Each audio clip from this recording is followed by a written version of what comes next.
Good evening, ladies and gentlemen. You are welcome to Translation and Interpretation. I'm Tony David, translator and interpreter. As we have seen so far, the commercial correspondence, our new chapter. Today, we are going to talk about the modified block format. What is a modified block format?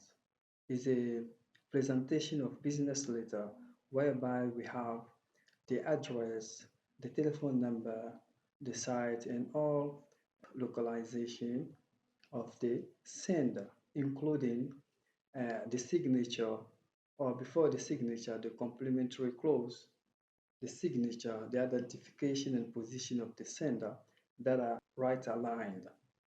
And in addition to that, when we take the left side, we have the address, the site, the telephone number, and all references of the recipient that are left aligned, including the paragraph that are blocked.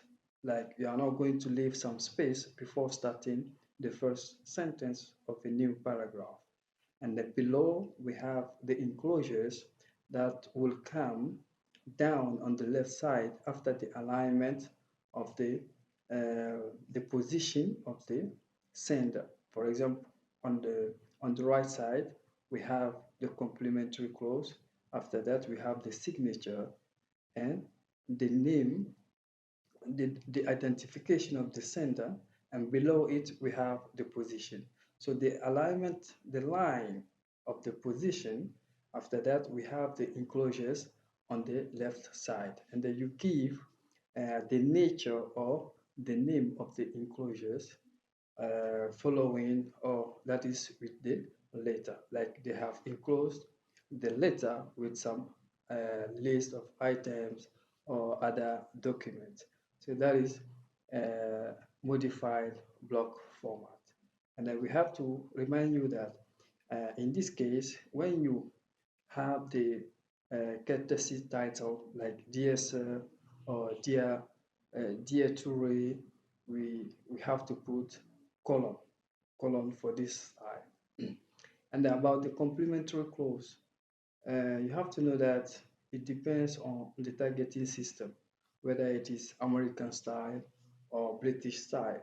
We have yours faithfully and sincerely or sincerely yours. So ladies and gentlemen, let me take it in French for those who don't understand English language.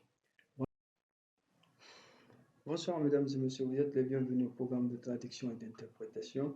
Je suis Touré David, traducteur-interprète. On va voir la suite de notre nouveau chapitre concernant la correspondance commerciale. Et aujourd'hui, la présentation comme partie modifiée est le sujet de cette vidéo. Qu'est-ce que c'est que cette présentation comme partie modifiée?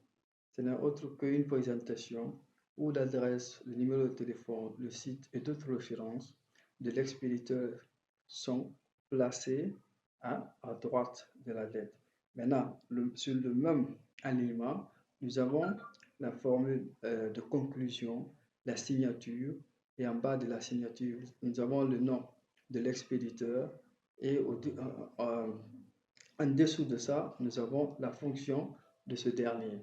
Mais n'oubliez pas, en anglais, la formule de conclusion est souvent mise en haut de la signature, ce qui est contraire dans le style français. Donc, d'où nous avons l'approche interculturelle. Donc, si vous vous souvenez des procédés de traduction, on avait parlé une fois de la translatation. La translatation, c'est de respecter le cadre culturel. L'approche, c'est de respecter au fait l'approche culturelle de la langue d'arrivée tout en obéissant aux règles de présentation et de normalisation. Maintenant, si vous constatez en haut de la signature, vous allez voir soit yours faithfully ou bien sincerely yours. Ce sont des expressions qui représentent des formules de conclusion dont l'équivalent en français c'est veuillez agréer, monsieur, l'expression de mes sentiments distingués, pouvez croire à l'expression de mes salutations sincères. Mais souvent en français, ces phrases-là sont des formules de conclusion qui viennent en dernière position à la ligne, au fait. Elles ne sont pas écrites en haut de la signature. Donc, ce qui fait que on fait recours à la translatation, c'est-à-dire c'est le respect des règles de présentation et de courtoisie ou de conclusion de la langue cible. Donc, c'est ce qu'il faut constater ici quand on explique la présentation compacte modifiée. En fait, ce qu'on explique, ce n'est pas la présentation française en tant que telle, mais c'est la présentation anglo-saxonne américaine qu'on est en train d'expliquer dans la langue française pour ne pas qu'il y ait de confusion quand je suis en train d'expliquer cela en français. Donc, c'est comme ça se présente. Et euh, quand on prend l'adresse du destinataire, son numéro de téléphone de toute référence, le titre de civilité et les paragraphes qui s'en suivent sont placés à gauche de façon, c'est-à-dire à bloc, sont placés à bloc à gauche.